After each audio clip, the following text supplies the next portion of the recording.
Ысык Көл райондук ооруканасынын кайра жандандыруу бөлүмүндө суга чөгүп оор абалда Чоктал айылынан алып келинген жаран каза болду. Бул тууралуу облустук милициядан билдиришти. Милицияга 31-июлда суга чөккөн адам медициналык жайга саат 26 чамасында жеткирилгени тууралуу айтышкан. Тиешелүү текшерүү иштери жүргүзүлүп, ал Чоктал айылынын 35 жаштагы тургун экени аныкталган. Дарыгерлер анын өмүрүн сактап калуу үчүн күрөшкөнүнө карабай, ал болжол менен 1 сааттан кийин тагыраагы 21:10 кайтыш болгон. Милициядан соттук медициналык экспертиза дайындалганын айтышты. Ал арада жергиликтүү жалпыга маалымдоо каражаттары жигиттин скутерден кулаганын жазышууда.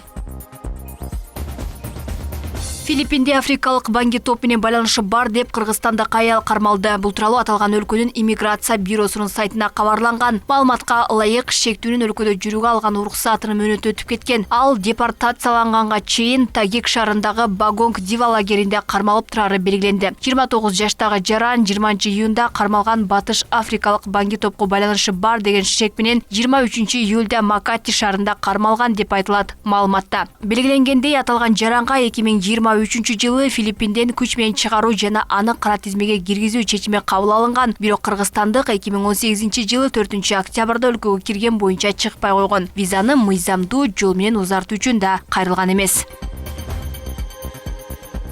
Мамлекеттик салык кызматынын Жайыл району боюнча башкармалыгынын улук инспектору кармалды. Бул тууралуу Улуттук коопсуздук мамлекеттик комитетинен кабарлашты. 30-июлда мамлекеттик органдардагы системалуу коррупцияны жоюу боюнча жүргүзүлүп жаткан иш-чаралардын жүрүшүндө кылмыш жаза кодексинин 343 биринчи бөлүмү опузала пара талап кылуу фактысы боюнча кызматтык бөлмөсүндө пара алууга шек саналган мамлекеттик салык кызматынын Жайыл району боюнча башкармалыгынын текшерүү бөлүмүнүн улук инспектору кармалды. Кармалган жаран жоопкерчилиги чектелген коомдун башкы эсепчисинен пландуу салыктык текшерүүнүн жыйынтыгы боюнча оң корутунду чыгарып берүү үчүн 35 000 сом өлчөмүндө пара талап кылган. УКМК башка кызмат адамдарынын салык чөйрөсүндөгү коррупциялык схемаларга катыштыгы бар экендигин аныктоо боюнча тергөө ыкчам иш-чараларын жүргүзүп жаткандыгын билдирди.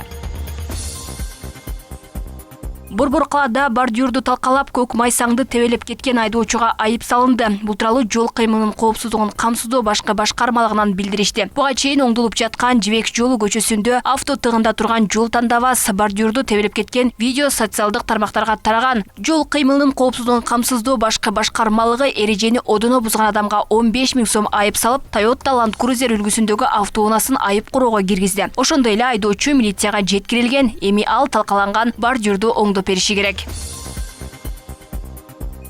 Курулуп жаткан турак жай комплексинен 300дөн ашык батир мамлекетке өттү. Бул тууралуу УКМКдан билдиришти. Эки жаран алданып калдык деп УКМКга арыз жазган. 2007-жылы 3 өнөктөш Орто Сай айылынын аймагынан 3,8 гектар жер тилкесин сатып алып, бир өнөктөшүнө каттатышкан. Атайын кызматка даттангандар эл шериктери менен макулдашпай жерди турак жай салуу үчүн курулуш компанияга берип, 18 000 чарчы метр аян талууну көздөгөнүн айтышкан. Алданып калган экөөнүн арызынан кийин УКМК иш козгогон. Жер тилкенин 3 эси катыштырып жүргүзүлгөн иштин натыйжасында жабыркаган эки жарандын пайдасына 18 000 чарчы метрди берди. Арыздангандар 3 000 чарчы метрди алып калып, калган 15 000 чарчы метрди мамлекеттин пайдасына өткөрүп беришкен. Бул 300дөн ашык батирдин аянты. Болжолдуу баасы $15 миллион түзөт. Аталган турак жайларды мамлекеттик ипотекалык компанияга өткөрүп берүү пландалууда деп жазылган маалыматта. Комитеттен курулуш иштери 2 жылдын ичинде бүтүп каларын кошумчалашты.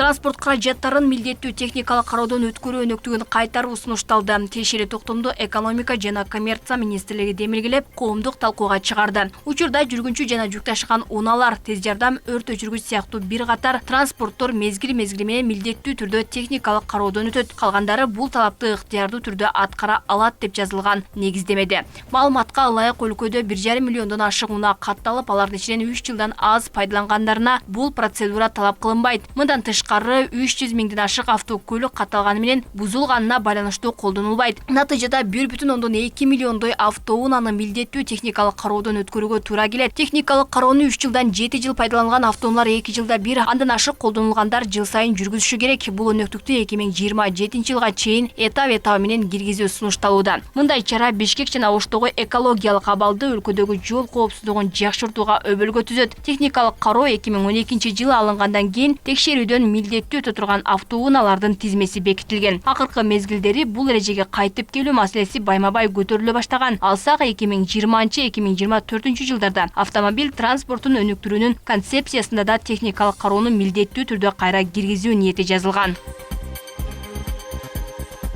Бүгүн 1 август күнү Кыргыз футбол биримдигинин президенти Камчыбек Ташиев Дөлөн Өмүрзаков атындагы спорт аренасынын капиталдык оңдоп түзөө иштерин жүрүшү менен таанышты. Анда Бишкек шаарынын мэринин орун басары Азамат Кадыров, маданият, маалымат, спорт жана жаштар саясаты министринин биринчи орун басары Тимурлан Ажымалиев, архитектура, курулуш жана турак жай коммуналдык чарба мамлекеттик агенттигинин директору Нурдан Орунтаев жана Кыргыз футбол биримдигинин башкы катчысы Медербек Сыдыков да болду. Ушул жылдын сентябрь айынан тарта башкы стадион футбол боюнча дүйнө чемпионатын тандоо оюндарынын 3-турунун беттештерин кабыл ала баштайт. Ага карата стадиондун оңдоо иштери ыкчамдык менен жүрүп жатканы кабарланды. Бул жакта болот.